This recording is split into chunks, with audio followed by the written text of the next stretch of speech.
Okay, we're going to go ahead and start going on. Thank you so much for joining us this evening for tonight's webinar. Really, this webinar is targeted at our Canadian students and how they can make a transition into a business career after going to business school, in particular Hult.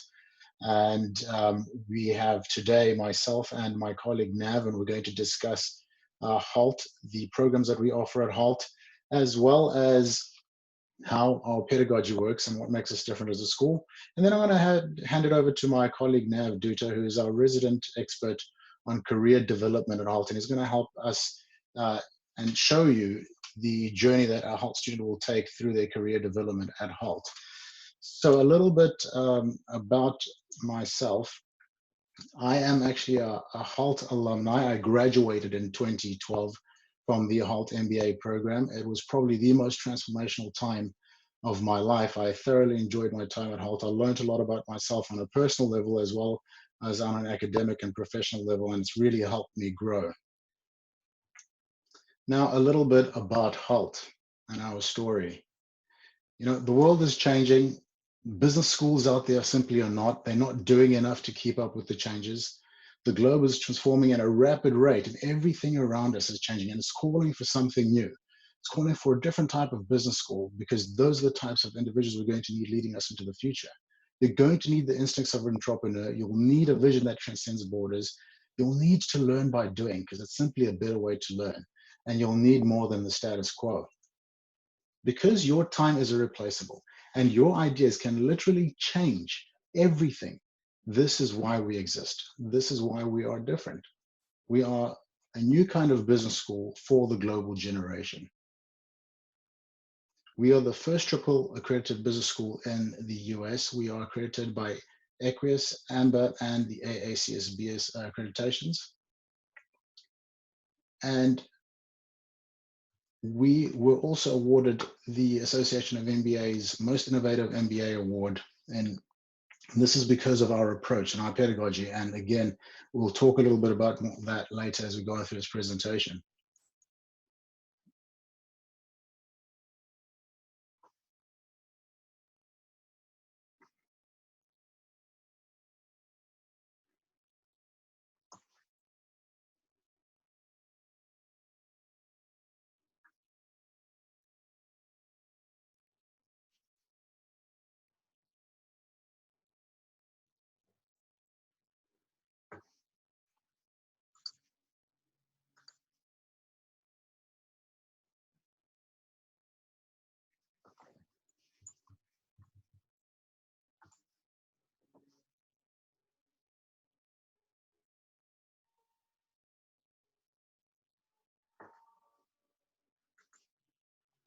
I apologize about that. It seems that there's no sound coming from the video.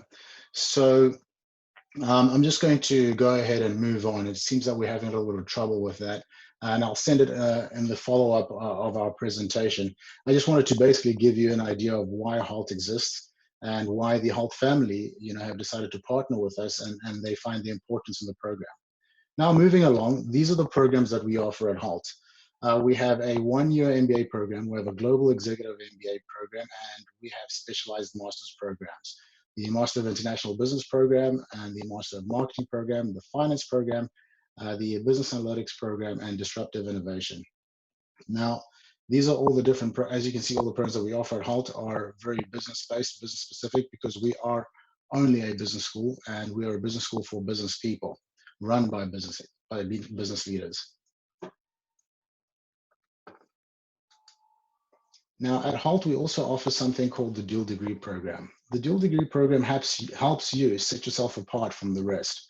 So you can earn an MBA degree as well as a Master of International Business degree, and then you have the option of adding on a second degree, again, helping you differentiate against all the other competitors with master's degrees, helping you in 18 months graduate not one, but 2 master's degrees. And the options of the master's degrees that you graduate with are the Master of International Marketing, the Master of Finance, and the Master of Business Analytics, and the Master of Disruptive Innovation programs.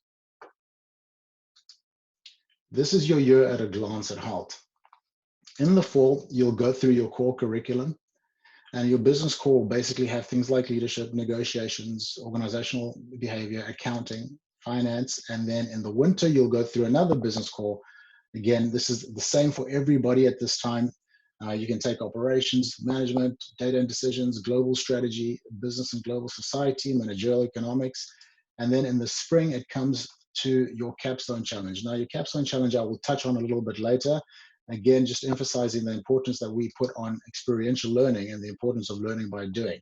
And then in the summer, you come to the mastery phase of your program. This is basically where you are customizing your program based on your career trajectory. And we also allow you to rotate at this period, and I'll discuss that a little bit later. And we also encourage you to do internships during the selective period. And for the EMBA attendees today, this is your year at a glance. You have 2 years. It's different from our master's programs. And here you will go through your business core from October through April, and then you'll join the rest of the Hult cohorts, business cohorts, and the global rotation and electives. And your year 2 looks pretty much the same. The difference is at the end of your year 2, we will include your capstone challenge, and then you will do your electives and graduate from the program. Now, Hult puts theory into practice. You learn by doing. So the way we do this is 3 different steps. We have challenge learning. Basically, challenge learning is ongoing case study. And what we want you to learn from this is how to churn through problems, churn through what businesses really deal with through the business cases that we give you. It's not so much that we're concerned about you getting it right, but as much as we are of you working through it and struggling with it, because once you struggle with something like this, you'll never ever forget it. Then we go to simulations. This is probably the most exciting part of the experiential learning process at Hult, where you're playing games, online games, and basically you're getting into groups of 5 to 6 individuals, and you're competing against other teams at Hult, and you're challenged with coming up with a product. And the professor who's running the simulation might challenge you to come up with a new laptop, for example. And basically what will happen then is you will actually play the game and negotiate components of your laptop from concept all the way through the life cycle to market. And the games are played over a 4-day period. And basically what we do is we turn out the results at the end of every day. So you can see your revenue share, your market share, see where you fall in the grand scheme of things. And the greatest thing about this is everybody will get to see your strategy and what you've done as a team. And so which means day 2 comes in, they're going to be on your tail if you're the leaders. So they're going to be either copying you, fast followers, or circumventing you, whatever they can, so that they can be in the lead. And the same is true with the real business world. When a new product is developed by company X, their competitors acquire that product and they look at it and see what they can do to make it better or circumvent them any which way that they can. And that's just business, and that's how it works. Then it comes down to the Hult Business Challenge. Now, with the Hult Business Challenge, this is your capstone challenge. We're asking you to identify an existing technology and harness the power of that technology to do one of 2 things: either come up with a new offering or a product, or disrupt an existing industry. And the idea behind this is throughout your theory, you've been learning all the tools necessary for you to be able to put this into action. We're not looking for you to come up with a business case. We're not looking for you to come up with a business idea. What we're looking for here is that you've done the legwork, you've done the groundwork, and you could actually go to market with your product. Again, the emphasis on learning by doing. With regards to the faculty at Hult, most of our professors are adjunct professors. They are still active within their relevant fields. 80% of Hult graduates really think highly of our professors. They're highly satisfied with them. Our professors hail from an average and have lived in an average of a number of 3 countries, and they come from over 45 different countries, and they speak a tremendous amount of different languages. Now, this is true with the student body again. Hult not being international just by name or by location, but it's also represented throughout everything that we do at Hult. Expert career coaching. Now, I won't go too far into this because you're going to learn from my colleague Nav Dutta in terms of what we do offer in this career coaching and career development. You're going to learn from and meet prospective employers while you're at Hult. You're going to build your network, that we're going to attend career boot camps and all different types of skill sets that we have available to you. And I'm going to leave it to Nav to discuss that with you in detail. Now, one of the exciting things that we offer at Hult is our rotation. So you can choose your home campus and you have 1 of 4 choices. Those are San Francisco, Boston, London, and Dubai. And with this, you would spend the first 7 months of your time at one of these campuses. This is going to be your home campus. This is the core curriculum. We do not allow folks to rotate during this period because it is the most rigorous part of the course, and we don't want to set folks up for failure. Once you've done that, you come into the rotation section, again, the mastery phase of the program, where you are allowed to rotate. And basically, with the rotation, you can rotate between the 4 campuses that I just mentioned, again, San Francisco, Boston, London, and Dubai. And then with the rotation piece, we include New York and Shanghai. So you cannot start the program in New York or Shanghai, but you can certainly spend the last 4 months, if you will, there. Now, if you really wanted to, the option of going to all 6 campuses is available to you. However, logistically, that's a bit of a logistical nightmare. What we typically see is about 40% of our students will rotate to at least one other campus and go back to the original campus, because that's typically where they want to build a network and that's where they want to graduate from. Now, I had a video planned for you. Unfortunately, the sound's not working, so we'll skip over that. Now, the Hult student, what does the Hult student look like? It is a very multicultural and dynamic community. Over 145 nationalities represented in the student body. As you can see, over 122 languages spoken, 90% international. Our EMBAs have an average number of 12 years of work experience, and the MBA 7 years. The master's students typically have 1 to less than that. And the average age of the EMBA students, 37 versus the average age of the MBA student being 31. Now, if you're looking at that pie chart, that is an accurate representation of the Hult cohorts here. We are truly, truly international. It's like the mini UN, if you will. That is what your cohort looks like at Hult. And if you can see yourself in that picture, we'd definitely like to have a conversation with you about the entire application process and what Hult can do to help partner with you and help you realize your future. And I'm going to hand it over to my colleague Nav, and he's going to be taking you through the career development piece that we have here at Hult. Thank you very much.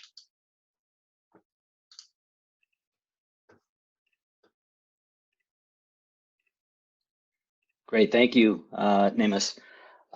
So hi, my name is Nav. I am originally from Toronto. I grew up there 34 years, lived in Toronto before moving off to London, Dubai, and ultimately the United States. And I'm here to talk a little bit about launching a career in the US. So let's start with a little bit about me. I said my name was Nav. I said Toronto. This is not me. This is another Nav. But while we're on this slide, let's congratulate the reigning NBA champions, the Toronto Raptors, for my fellow Canadians here on the call.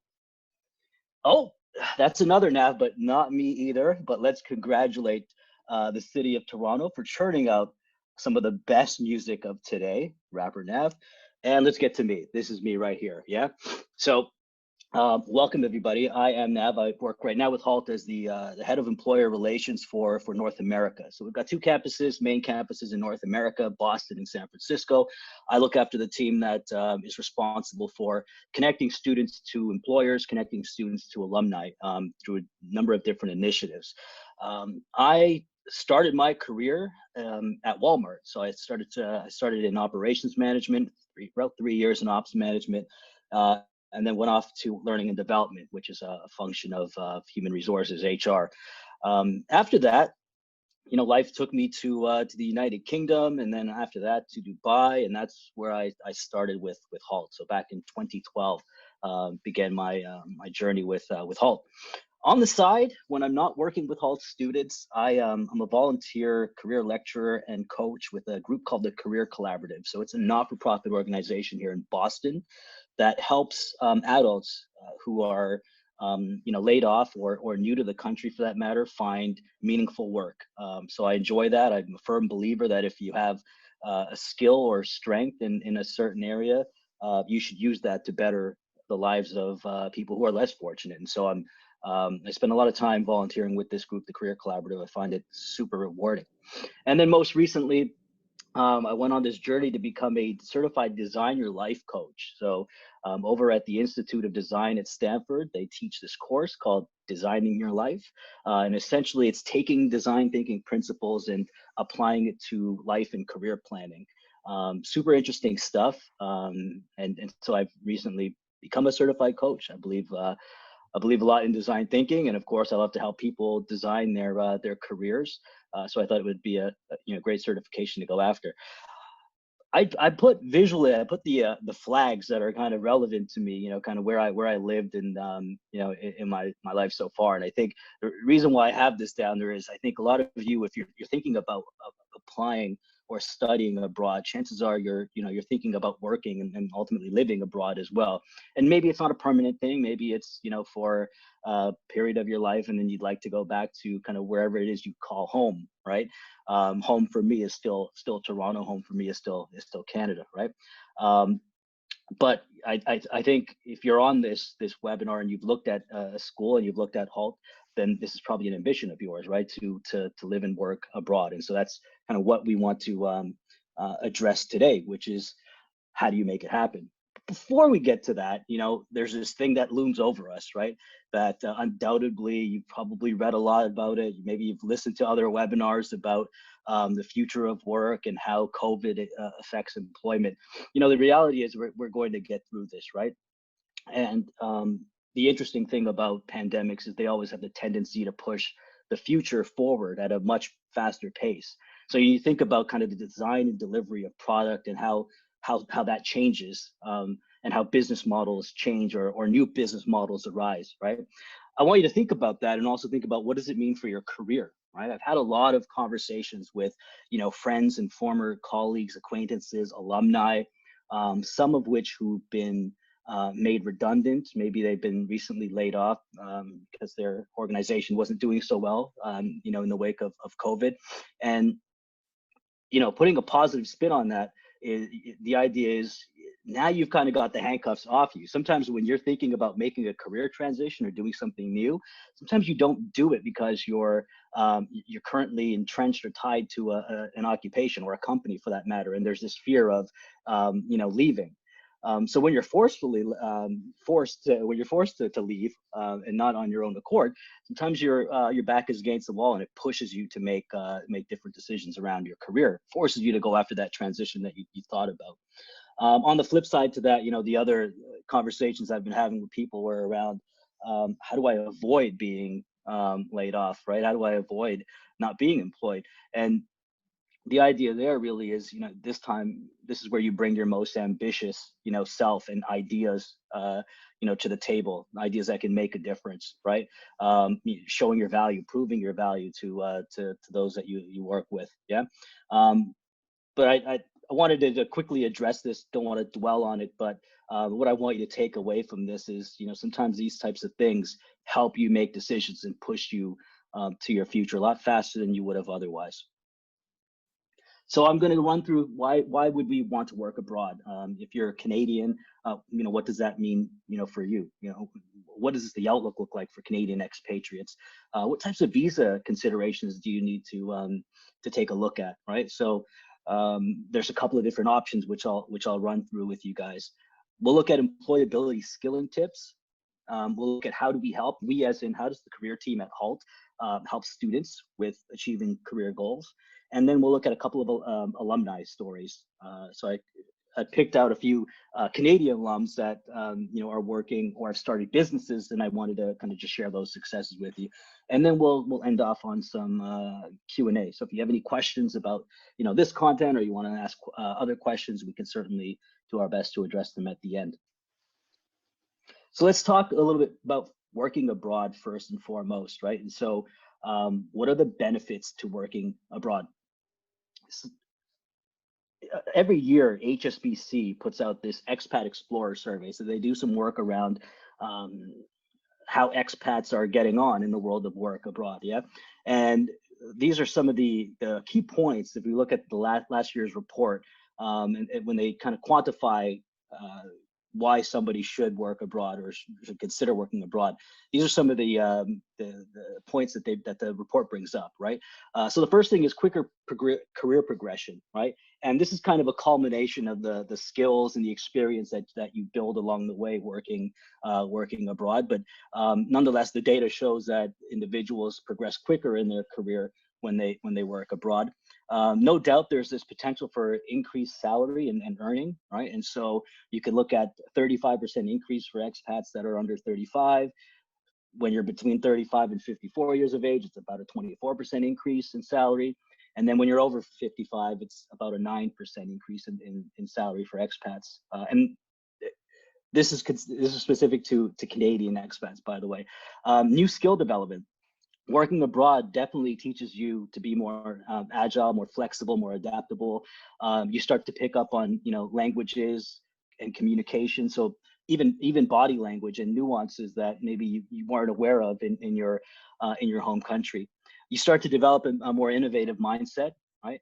You certainly expand your network, your professional network quickly when you kind of work abroad. And in this case, when you even study abroad, right? Benefit of sitting in a Hult classroom is like instantly you've just expanded your global network from day one when you meet your peers. You start to develop this cultural awareness, you become more globally minded, and you definitely, one of the benefits is just self-development, right? So as a whole, you start to become a much more open, much more agile thinker, much more innovative person as well. Canadian expats, if we look, this is recent information from LinkedIn, roughly 2.8 million Canadians work outside of Canada, right?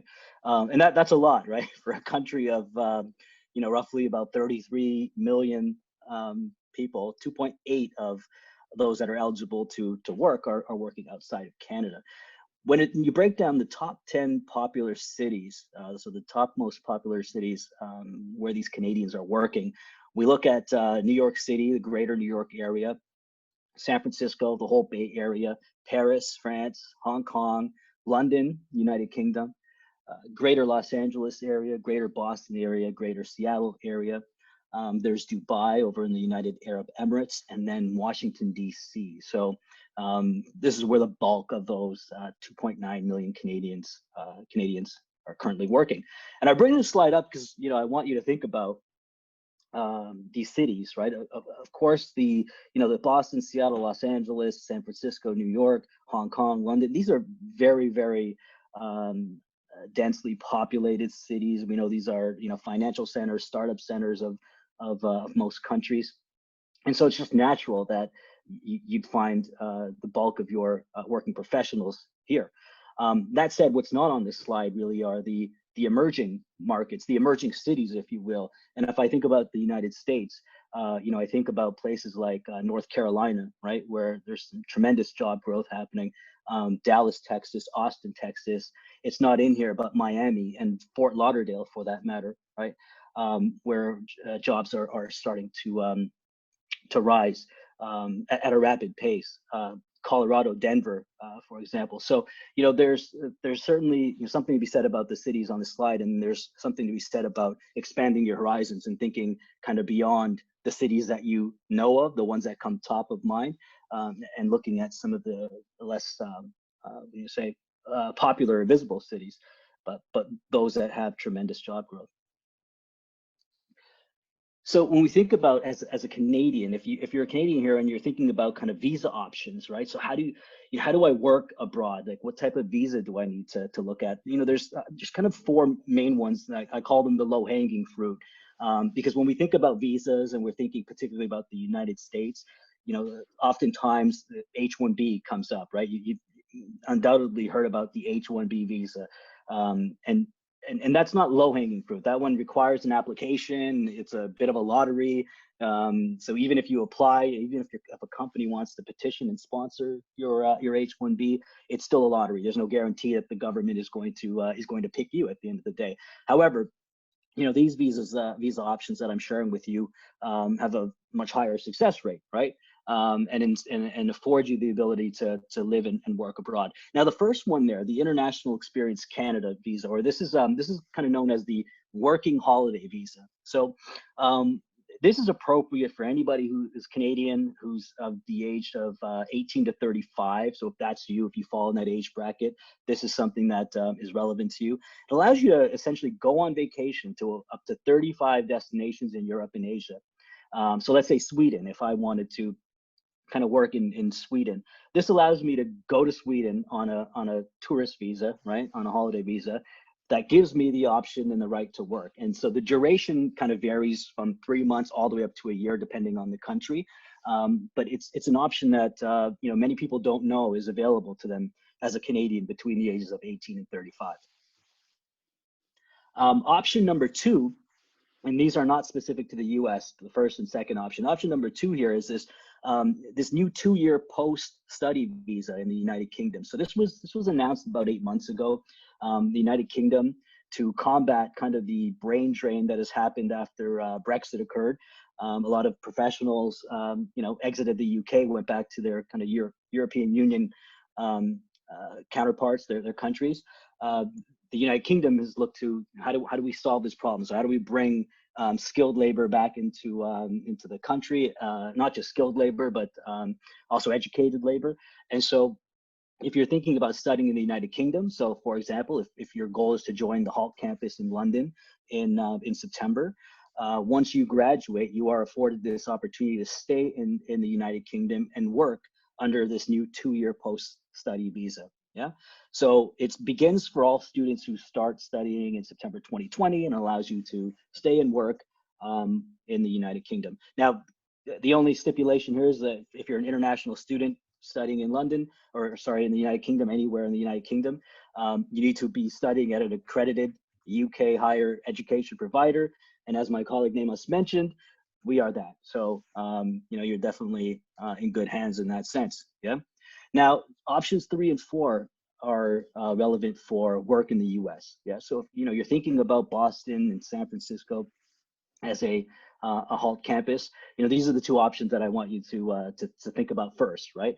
So every student who studies, in the United States, if you start with us in San Francisco or Boston, regardless of whether you're doing the MBA or you're going to do one of our specialized master's programs or the undergraduate program for that matter, you are awarded this opportunity to stay and work after graduation under what's called OPT. So this is optional practical training. It's a temporary kind of employment authorization that is aligned to your F1 visa, your student visa. Yeah. So a company doesn't have to go out and petition this work authorization. It's think about it as an extension of your study. Yeah.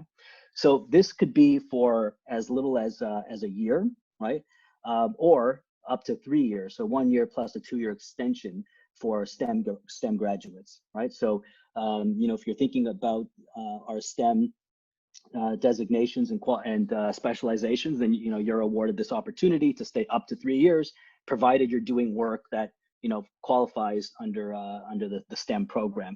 So just to give you an example of that, somebody who's going to work in business analytics or marketing analytics, or is want to be a supply chain analytics manager or something of that nature, it qualifies for this extension. Yeah. And then for specific to Canadians and Mexicans for that matter, there's this TN visa, right? You might have heard of this, the NAFTA visa. And so this is a non-immigrant visa that allows Canadians to work in the United States under a particular set of occupations, right? And so something like an accountant is one of those occupations, an economist, a management consultant. There are a few others that are non-business related, but these are the 3 kind of main ones that a business school student or graduate could take advantage of. Yeah, this visa is valid for up to 3 years, and you can renew it. Preferably, if you're going to use it for longer than 3 years, the government is going to ask that you get your employer to sponsor a more permanent visa, like an H-1B, or if you switch employers and you're working with a different company, then nobody's going to mind that you're in the United States for more than 3 years.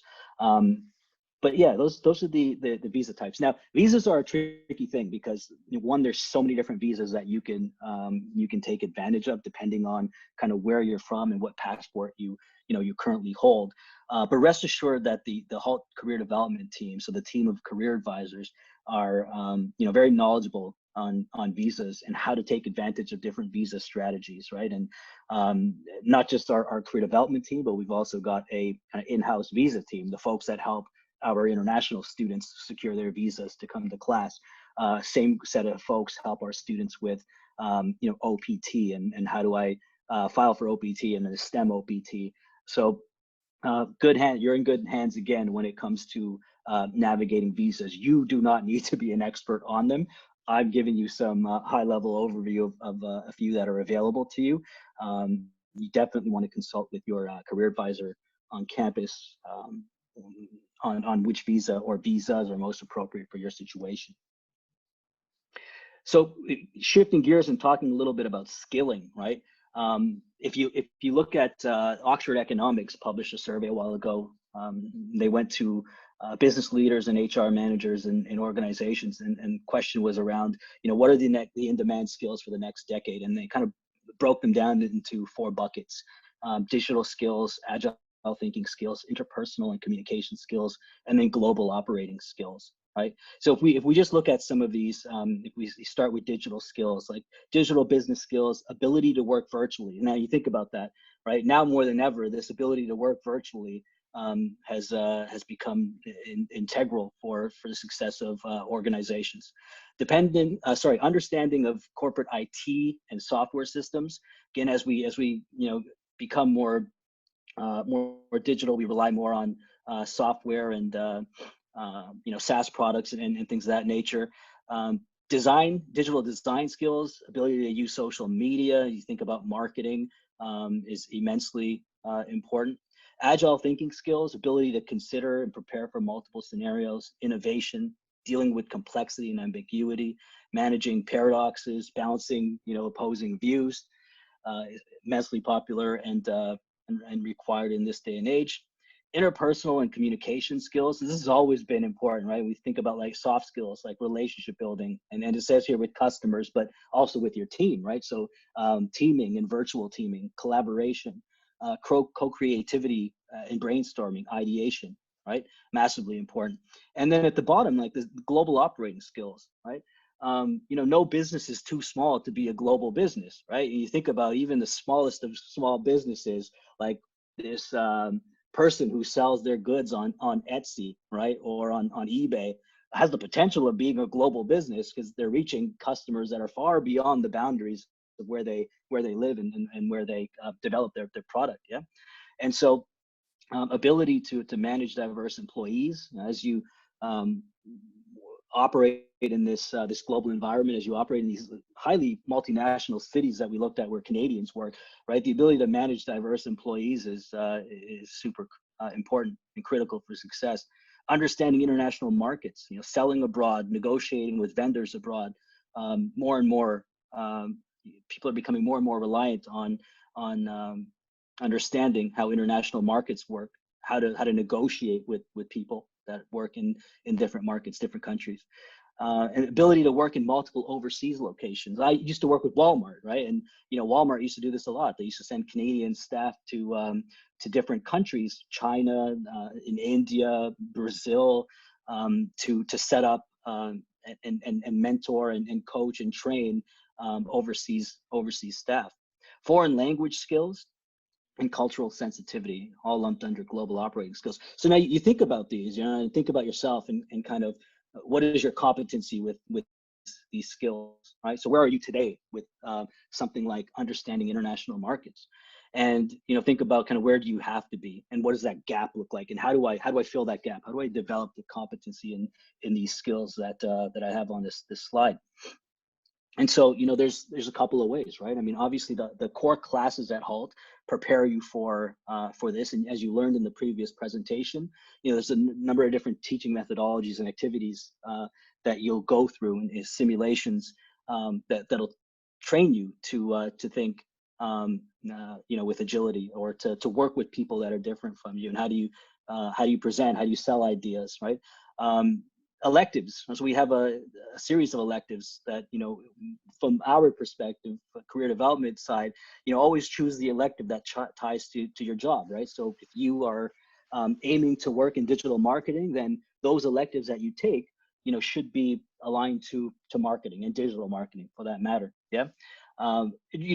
Quickly, I just remember when I was in Ryerson and we had to take electives, liberal arts courses. People always wanted to take like the easiest course. I think there was like the sociology of TV or something like that. And everybody wanted to take that course because it seemed to be a breeze. It was an easy course to take. It would lighten your course load. Hey, that works when you're in your undergraduate, but in a master's or an MBA, highly encourage you to really think strategically about the elective courses that you take. Make sure they're aligning to the types of occupations that you want to pursue once you graduate. Often overlooked are the idea of challenges and hackathons and developing a portfolio, right? So throughout your academic year at Hult, there's a number of different ways which you can apply and demonstrate skill, right? So, because you're studying for that 1 year that you're in this intensive, master's program, you might think, well, I got to spend all my time studying and all my time in class. Well, not necessarily, right? Equally, if not maybe more important, I'm a bit biased, is that you should spend time on your career, right? And spending time on your career means participating in these challenges and these hackathons and putting together a portfolio so that you're demonstrating that you have the skills required for those jobs that you're looking to take on. So to give you an example of it, a company like L'Oreal is running a challenge, and they usually run it's like a 6-month-long type challenge called the Brand Storm. So it's a little bit of a marketing challenge, right? So they put together this kind of this project scope. They publish it online. They encourage students to form teams and essentially develop a new product line, right? And it's called Brand Storm. If you're pursuing analytics, and a big component of analytics is coding, right? Coding in Python or R or something like that. I would encourage you to start thinking about GitHub and how do I start to create a portfolio of my work.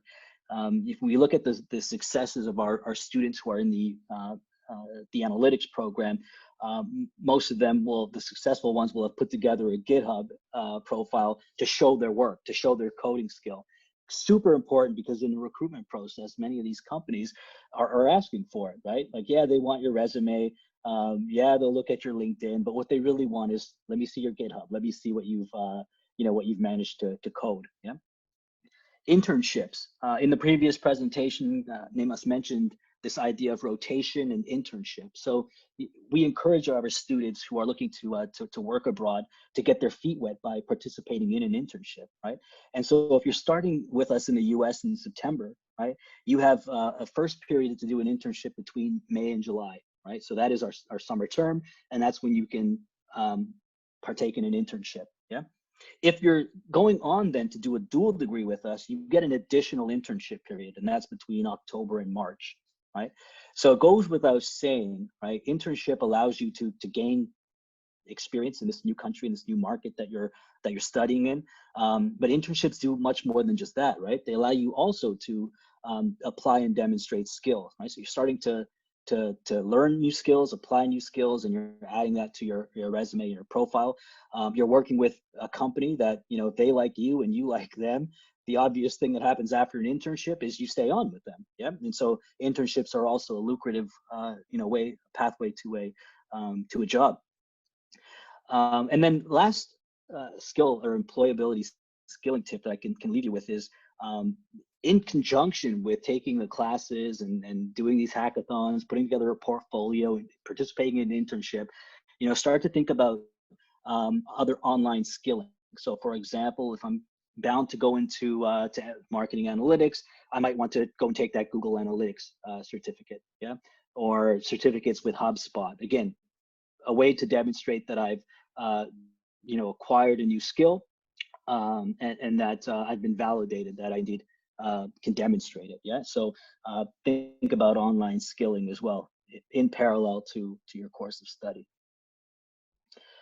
Here are a few members of our global career development team. So this is not all of them. We've added some new members in the time that I put this slide together. What I want you to take away from this is, regardless of the campus that you go to, you have a career development team that is on that campus, local to that campus, that is going to support you with, developing your career plan, connecting you to the market, connecting you to our employer partners, to our alumni. So going beyond the surface level stuff, like helping you with your resume and cover letters and all of that, that's the surface level. Yeah, these guys go much deeper because they can. Right. I want you to think about this. The set of folks that you see on this slide work with thousands of international students every year, thousands. Yep. And so when you think about their skill set really is on international employability and helping people make transitions from a career standpoint from one country to another. That's what their skill set is. Yeah, it's not just about resumes. And again, goes without saying, but our institution, we think about Hult and the makeup of our student body, right? Your typical school in the United States, I'll use the United States where I'm located right now. If they have an international student population, it's usually not more than 20%. I would say on average, it's falling somewhere between kind of 10 and 12% these days. Yeah.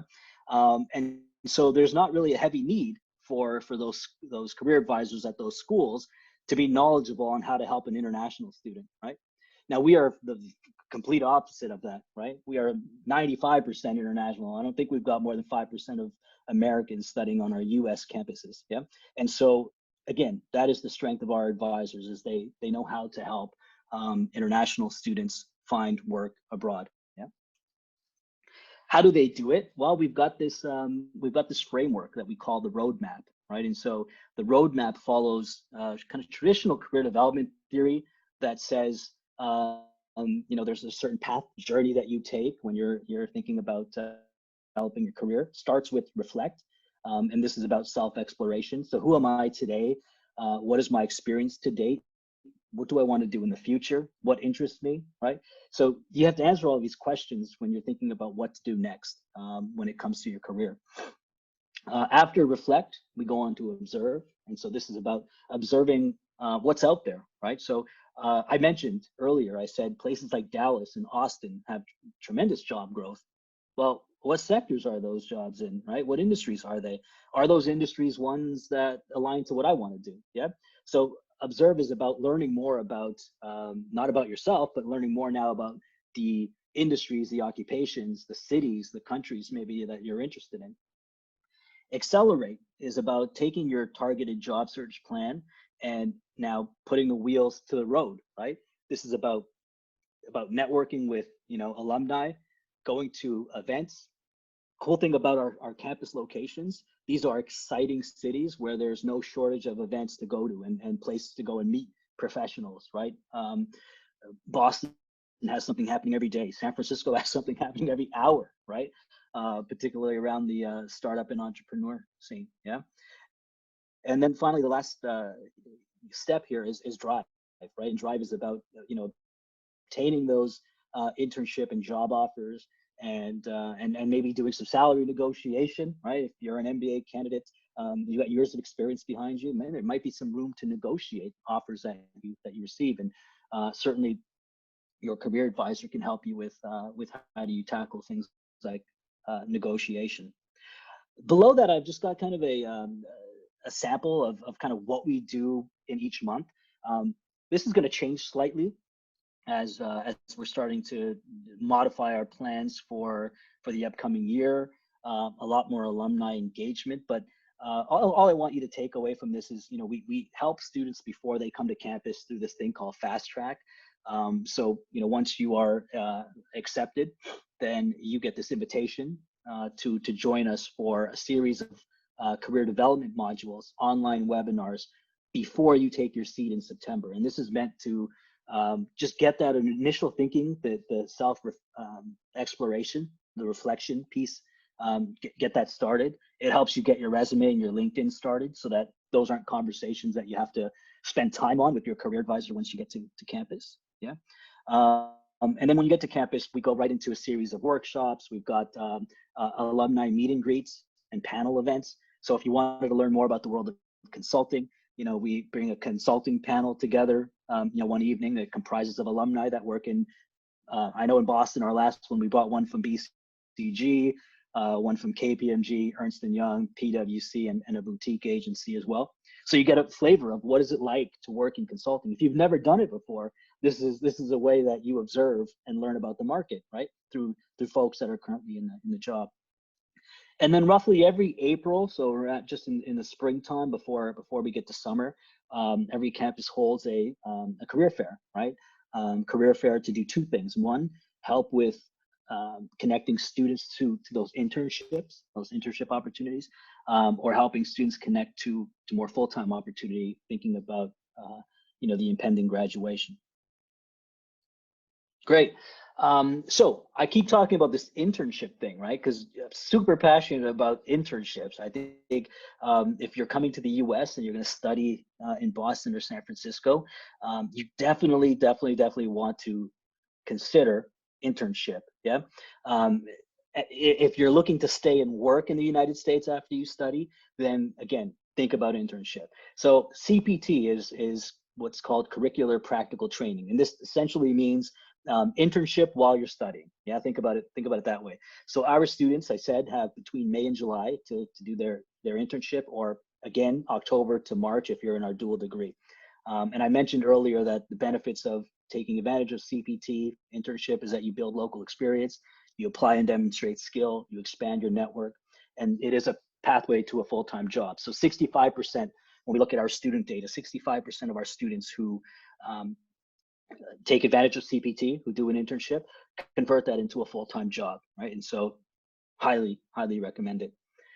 Then the next one is OPT. So strategy around this is if you want to stay and work in the United States, again, low-hanging fruit. This is something that is non-obstructive to an employer. Like, so if a company wishes to hire you, they don't have to sponsor you. They don't have to do any paperwork around that, any legal work to get you to work for them. This is merely an extension of your student visa, 1 year after graduation, plus an additional 2 years, a total of 3 for STEM grads who are working in a STEM field. I would encourage you to think about if your ultimate goal is to stay and work in the United States, start with internship, parlay that internship into a full-time job under OPT, right? And provided that you do well, provided that the company needs you, there could be a potential that they decide to sponsor you under an H-1B, right? So many of our students, like we were talking with the team this morning about one of our analytics students who started to work with Tesla. So this student has STEM OPT, has the ability to stay with Tesla for 3 years, hassle-free under the STEM OPT. But what Tesla is doing is they're petitioning for his H-1B. So they petitioned this past March. Unfortunately, the graduate wasn't selected in the lottery, but it's not the end of the road because he still has 2 more years under OPT. And the team at Tesla has already told him that they're going to petition again when the next cycle opens up in March for that H-1B, right? I wanted to note here that, and again, this is a conversation you'll have in greater detail with your career advisor, but when we also look at the data of our Hult graduates and H-1B petitions, 80% of those graduates are working in what we would call a small company, right? So I want you to think about that because sometimes, we have target employers in mind, like you want to work with the Facebook or the Amazons. And no doubt, Facebook and Amazon, when you look at the number of H-1Bs that are allocated per year, they allocate a lot of H-1Bs, usually for fairly technical roles. But when you look at small companies and you start to piece together where our students have gone or graduates have gone, 80% of them landed their job and eventual H-1B with a small company. So something, again, to talk about with your career advisor when you're thinking about more long-term strategy of, how do if I wanted to remain in the United States longer, what does that mean? What should I look at in the way of types of jobs, types of employers? What types of skills do I need, right? Are there a certain set of skills that are more in demand for H-1B sponsorship? Because there are, right? And so those are the things that you want to work through with your career advisor. Cool. So let's look at a couple of some success stories, and then we'll go into some Q&A, right? I pulled a few of these profiles to share with you. And again, all of these the graduates that I'm about to show you were from Canada. So either they're Canadian citizens or they were previously studying in Canada before they came to Hult, right? So here, Bhavin here was a 2019 graduate of our San Francisco campus, the MBA program, had a background in electrical and computer engineering. That was his past. While he was in the Bay Area in San Francisco, he interned with a company called Stratada. It was actually a business development internship, as I recall, looking at his profile. But he parlayed that, so the local experience he had working in the Bay Area, plus his past, his kind of engineering past, combined with his MBA, and landed a role with Apple as a technical program manager out in the Bay Area.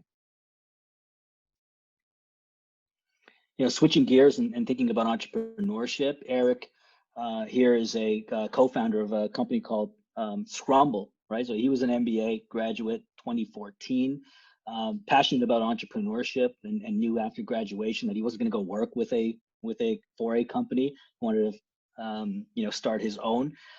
So he returned back to Canada right after graduation and decided to co-found his company. And sorry, while we were on that, you know, part of his intention as well in learning more about entrepreneurship and networking with other entrepreneurs was to go to San Francisco, right, and to study there, so he could immerse himself in that environment and connect with people who, you know, have either started a business or are kind of well into startup and in high growth mode now. Similarly, Frances here, also a graduate of our 2015 MIB class. She studied at our London campus and interned while she was there. After she graduated, and she did a couple of marketing internships there. After she graduated, she spent about 2.5 years going around the world and working as an independent consultant, right? Working on a lot of media projects. I believe the count was, yeah, up to 13 different countries that she worked in. And so she returned back to Quebec, where she was from, and launched her organization, her company called Doria Communications. Stephen Mcnulty. So my heart, I'm always with Stephen Mcnulty. Stephen is one of our grads, but also worked with us after he finished his MIB in 2014. So he studied in London, and he was immensely helpful in developing our global alumni relations. So he put together a lot of programs to connect our alumni to each other, but also connect them back to their alma mater. And the reason why he was able to do this effectively is he had some previous experience working with Isaac, which does a lot of work, you know, within the alumni relations field. After finishing, you know, his tenure with us, returned back to Canada, and he's currently in ops management with IWG, which manages tons of co-working spaces and things of that nature. Sorry, and Stephen, by the way, just so you're aware, Stephen is actually our alumni chapter lead for the Toronto chapter. So for those of you who are located in Toronto, you know, if you come to Hult, once you graduate, if you go back to Toronto, Stephen is your man. So he knows and anybody affiliated with Hult up there in Ontario, for that matter, he's very well connected. Alexander. So when I was in Dubai, Alexander was completing his MBA. So Alex, this is way back 2013. He spent 3 years after graduating from our Dubai campus working in corporate strategy for a medium-sized firm out in the United Arab Emirates. When he was done with that, you know, that stay, typically if you're an expat in the United Arab Emirates, 3 years is a long time for you to stay and work there. On average, about 2.5 years is how long an expat stays in the United Arab Emirates, and then they usually, you know, have this itch to go home. So he returned back to Canada and took on a marketing director role, a managing director role with Black Ridge Advisory. We got a couple of more. Neil is quite interesting. So 2014 MIM, Master of International Marketing graduate. So given her age, given her ambition to kind of travel the world, so I think, yeah, here on her LinkedIn, it says she classifies herself as a full-time world traveler and a digital nomad. During her course of study took on a lot of contract roles with Cisco and T-Mobile in the United States. So during internship and then under OPT, did a lot of these short-term projects. The official lingo for that these days is the gig economy, right? So taking a lot of short-term work. And when she was done with her OPT, she decided to continue being a contractor and a freelancer, and is taking advantage of sites like Upwork that allow freelancers to market their skills to organizations that kind of need them for short-term projects. And so that's what she does. She kind of goes from project to project, which is what appeals to her. Gives her a variety of work to do, a variety of projects, variety of companies to work with and people to work with, and affords her the ability then to work from wherever, because she's got the laptop in hand. Mila is somebody, when you think about it, in this day and age with what's going on with COVID and people working virtually and remotely, this is a situation that that she would definitely thrive in. Cool. And I think that is, oh, wait, no, I have another one. Armin over here, Master of Finance, 2016. He used his OPT in Boston to work as an accounting coordinator. So again, leveraged OPT, took advantage of the year that he had, and then went back to Canada to work as a senior accountant for Deloitte out in the Ottawa area. Great. And so that's what I have in the way of success stories. What I want you to take away from that is, hopefully you saw what was consistent in all that is the students that were there took advantage of internship, took advantage of OPT, again, to acquire new skill, but to develop and apply new skill and essentially prove themselves. And what that enables them to do is to kind of go on to bigger and better things. So could be you, yeah. So I'm going to stop there, and let's take any questions that come in. And so we have two ways of doing this. There's a chat function and there is a Q&A function if you want to hit one of those buttons. So I'm going to go through some of the questions that I see right now, and while I answer them, if you have anything else that comes up, please feel free to type it out. So Rebecca says, thank you so much. Rebecca, you're very welcome. If there's anything else we can do for you, please let us know. Terry's got a question. Wants to thank us for hosting this session. You're very welcome. I'd like to ask you about tax considerations, complications to Canadian working in the States. How has this been for you personally, and what are the things I should be aware of? Very good question, Terry. I think I'm not by all means an expert on tax laws and whatnot, but as a Canadian, when you're working abroad, you especially in those first few years, you do have to report your income to Canada. You're not taxed at the same rate. So when I was first few years in Dubai, I wasn't taxed at the same rate as if I was in Dubai. Benefit of being in Dubai anyhow was it was tax-free for me while I was there. So I ultimately paid less in taxes as a whole. If you're working in the United States, same thing. You still have to kind of report your earnings to both the US and to Canada. So you do pay what you think is more in taxes because you're kind of paying to two countries, but as a whole, it's actually less because we get taxed a lot more in Canada, right? If you were to just stay and work there. So it's negligible. You're not going to be paying more in taxes, but for a few years, you do have to pay taxes to both until you declare yourself as a non-resident, right? So currently for me, I haven't lived in Canada since 2011, so I'm a non-resident now, which means I don't get to take advantage of OHIP, right? But at the same time, I don't need to because I'm not in Canada, right? And so I've got health insurance here in the United States, or when I was in London, or when I was in the UAE. So not anything that you have to worry terribly about. Putting my personal and professional attributes aside, how do I sell myself to a potential US employer as a Canadian? What are the selling points to leverage them hiring a non-US employee for a TN visa? Potential tax advantages for the employer, better diversity. Yeah, I think I think this is largely dependent on kind of your previous experience and the experience that and skill that you build, right? Before you apply to a company. I think the way you want to go about looking at this is, given the employers or the companies that you're interested in, what's important to them, right? And what I mean by that is, we have a lot of students who will come from like Asia. Let's just use China, for example, and study with us in the US. A lot of the value that they add is for organizations that are either taking their business to China, so a product or service that they're selling to that market, or they're bringing product, or maybe they're manufacturing product in China.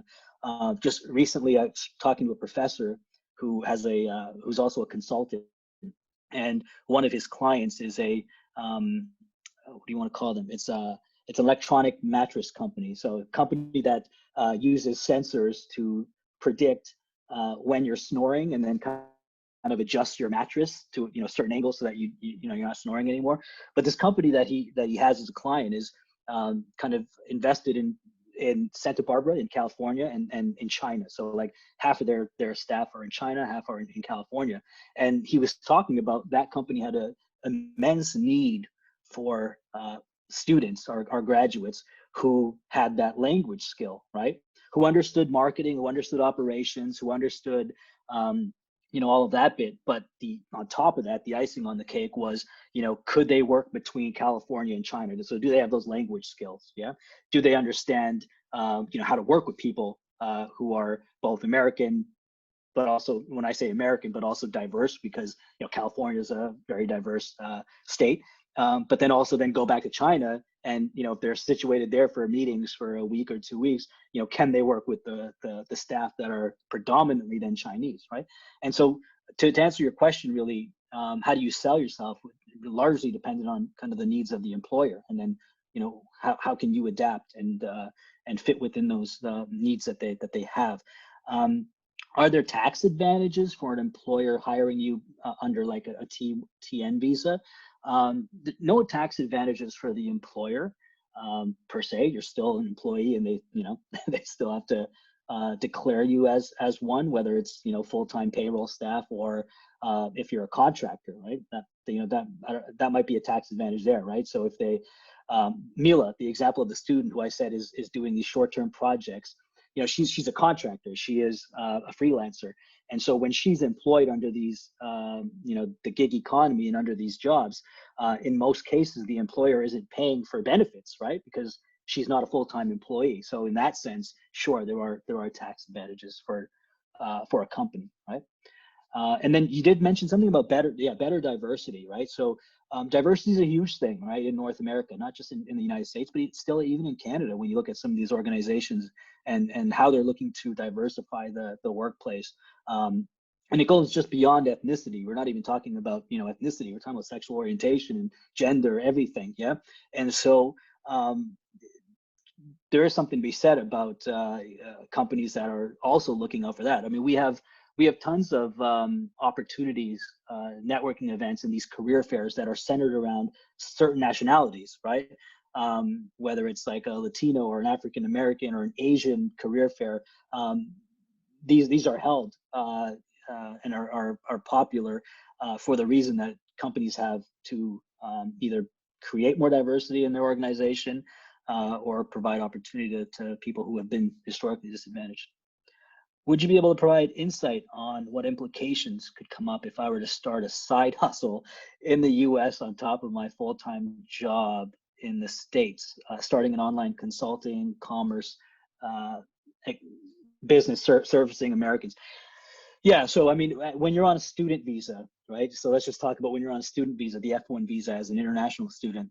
You're very limited in the way of what you could do in terms of work, right? So your work is going to fall under something like CPT. So while you're studying, CPT allows you to intern and study at the same time. So while you're interning, you could take up a paid internship. In that sense, you're earning money, but you're also developing your career and applying skills related to your course of study. Yeah. Once you graduate and you're on something like OPT, it's still the same thing, right? You're bound to working in occupations that are tied to your degree and your learning, right? You're not able to do any type of side hustle like like, give me an example. You can't be an Uber driver, for example, if that is your, what a potential side hustle for you. You couldn't buy a car. Like, you could buy a car, but you couldn't register yourself as an Uber driver because that would violate the F1 visa. And actually, even when you're on an H-1B visa, because I'm on an H-1B visa here, if I decided tomorrow I wanted to spend my spare time driving for Uber, I couldn't do that either. That violates the terms of the H-1B. So no, side hustles are going to be violations of those visa types.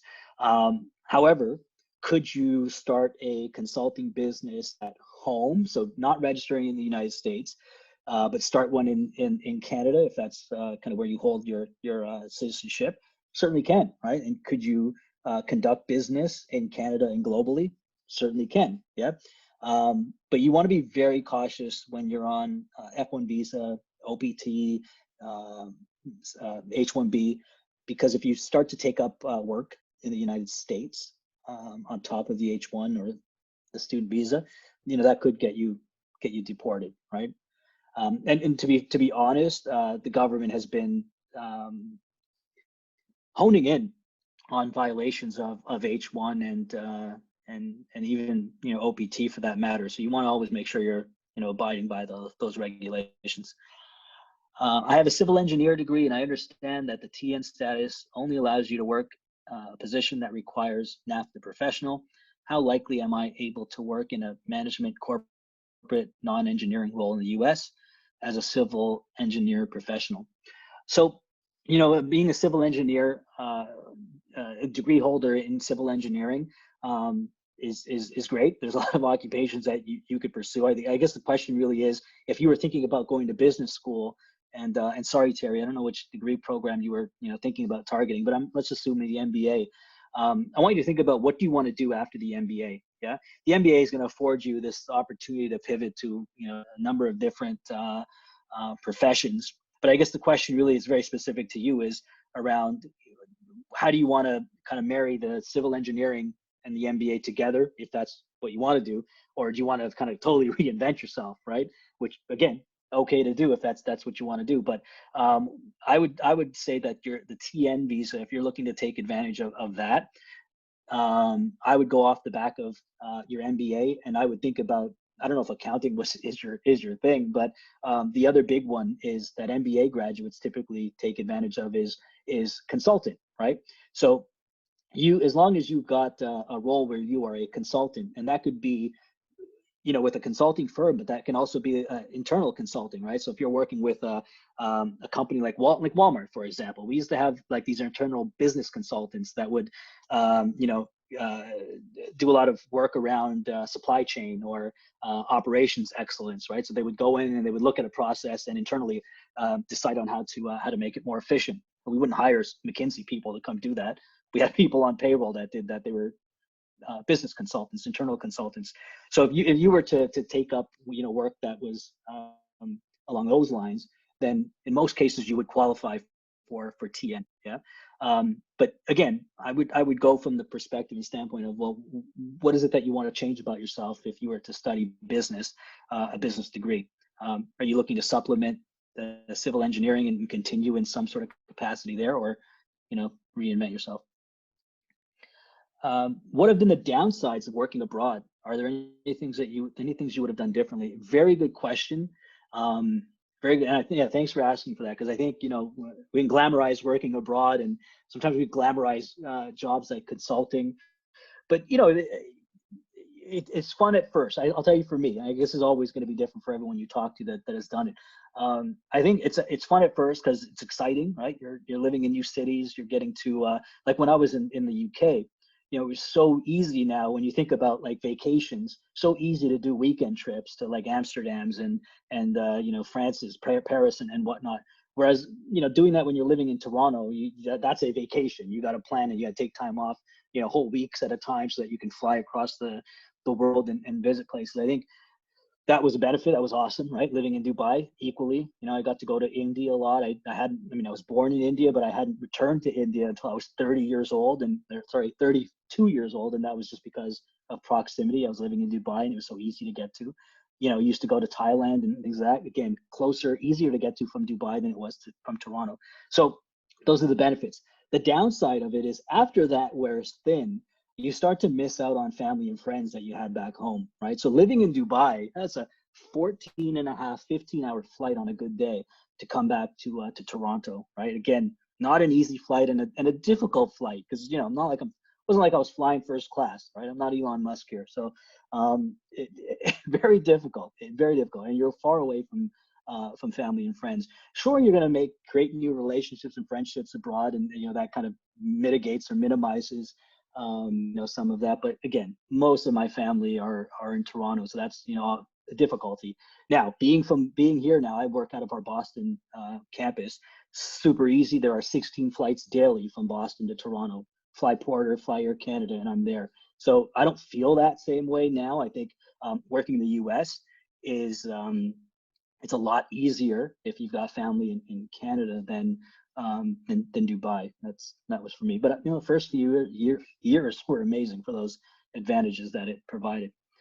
How does Hult compare to other business schools like Harvard in terms of recognition of your students as future employees by employers? Yeah, good question, fair question to ask as well. I think, you know, how does it compare? Well, first off, we share some faculty that teach at Harvard, right? So in terms of quality of education, I'm putting it side by side, right?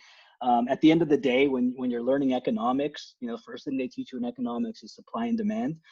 That's a theory, yeah? And theories don't change from school to school. They can't, it's a theory. And so really what it comes down to is, you know, the professors, faculty, right? How do they teach, right? What's the satisfaction of students from faculty? And as Nemas mentioned earlier in his presentation, they're very highly regarded. But I look at a place like Boston.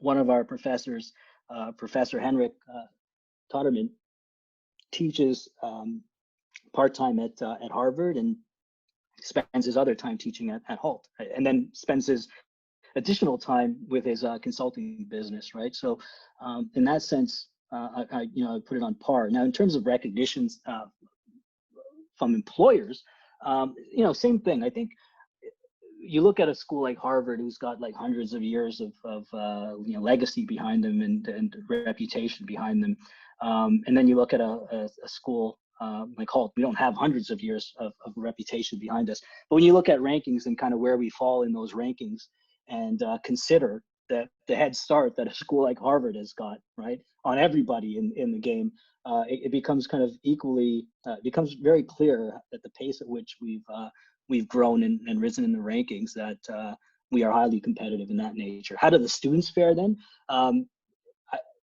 This is a fair question because Harvard is a stone's throw from us, right, here in Boston. Our students fare very well. In fact, I was talking to our team this afternoon. One of our undergraduate students is in their 4th round of interviews with McKinsey, right? Again, international student studying here in the US, you know, extremely bright, extremely active. So, you know, when you want to differentiate yourself, right? And you don't have the luxury of having the Harvard crest on your resume, right? You need to do things differently, and doing things differently mean you have to be a bit more proactive and put yourself out there. This undergraduate student I'm talking about, you know, leads the student club, the consulting club on our campus in San Francisco, but she also very active in her internships, very active with networking, very active with putting together a portfolio of her work, and so these are the types of things that differentiate you. Forget about whether the competitor, you know, your competing talent, people applying for these jobs are from Harvard, Yale, or whatnot. I want you to focus on how do you make a difference. I think we see it often, right? We have students who compete for jobs with people from all sorts of institutions, for that matter, and they fare very well if they take those extra steps to set themselves up for success. But great question, and thank you for asking. I think. Yeah, Nav, I'd also Yeah. just like to just chime in before we wrap up.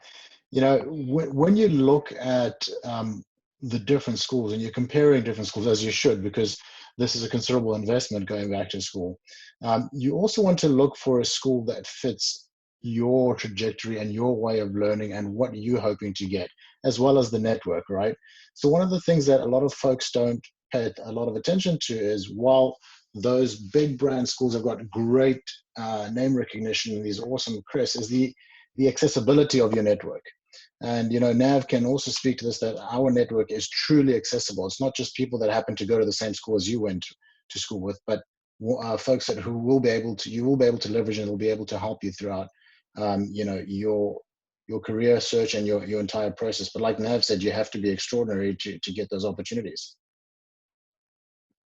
Yeah, also, you know, I was just thinking about this. Every year, the student clubs at MIT put on these career fairs that are open to students from all other institutions in the Boston area.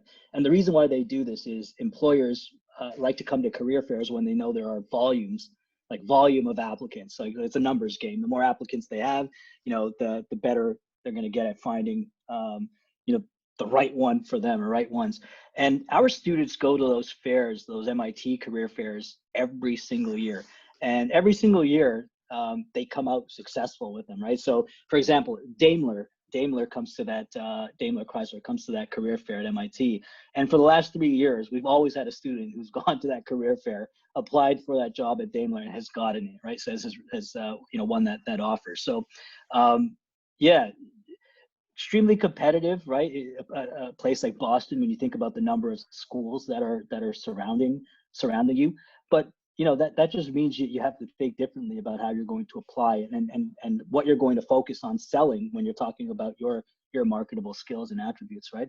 But always start from the employer and start from their needs, right? What do they need? And you can quickly find out. This is sales, right? Once you find out what your customer needs, you can start to figure out how to sell the good or service to them. And so, yeah, I wouldn't worry too much about competition. I'd worry more about kind of who you're targeting, what they need, and what you need to sell.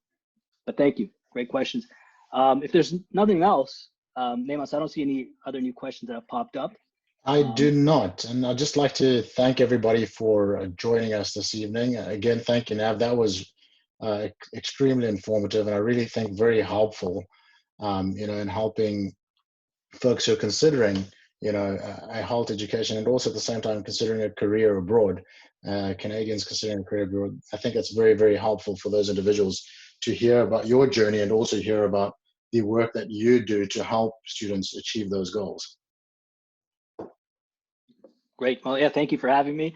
I love to talk about this stuff. So, you know, if we don't shut this off, we'll be talking well into 10 p.m. Trust me. But yeah, thank you all for joining. Feel free to connect with me on LinkedIn. If you have any other questions, you can always message me there. But I'd love to connect with you guys. All right, perfect. Have a good evening and stay safe, everyone. Thank you.